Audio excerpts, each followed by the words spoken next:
Hello hello चुप hello hello. हाँ दीजिए, एक बार पहले माँ भगवती के नाम पे जयकार लगा दीजिएगा और हमारा खेला शुरू और चालू रहेंगे। प्रेम से बोलो माँ भगवती की, बाबा हमारे की, बजरंग बली की।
रामायण में लिखा है, जो बालक अचरज चिन्हा,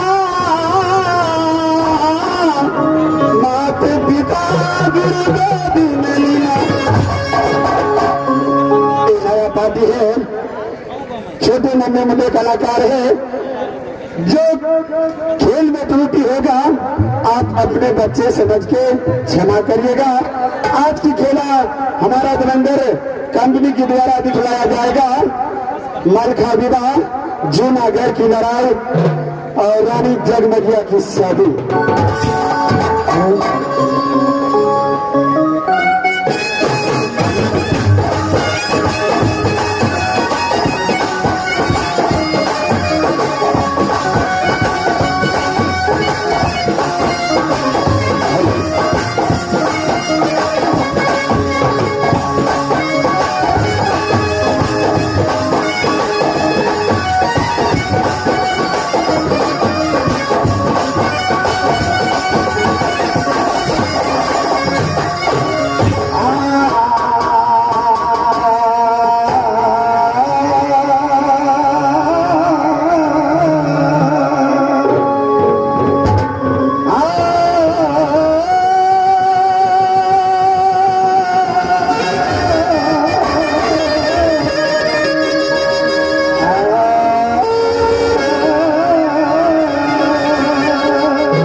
देवला की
पैसा खोजे, न करो झगड़ा पैसा खोजे,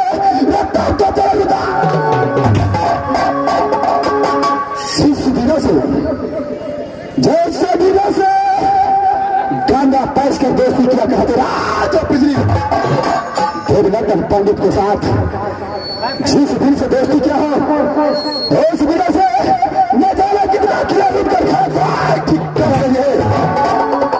लेकिन मेरा दोस्त एक हफ्ते की छुट्टी लेकर के राजा बिजली गया है, लेकिन एक हफ्ता कौन बतलाता है, एक हफ्ता कौन बतलाता है, ये 2 हफ्ता अभी तक मेरा दोस्त लौट करके नहीं आया है। मैं दोस्त हिस्से मेरे साथ रहता तो किसी की राह पर जरूर चढ़ाई करता। मैं दोस्त शाम का नींद जाकर सो गया है राजा बिजली के अंदर। इस राय मैं अपने दोस्त को रोज में रहता हूं, अगर मेरा दोस्त मेरे दोस्त को कान पर पहुंच गया तो भावना कर पहुंचता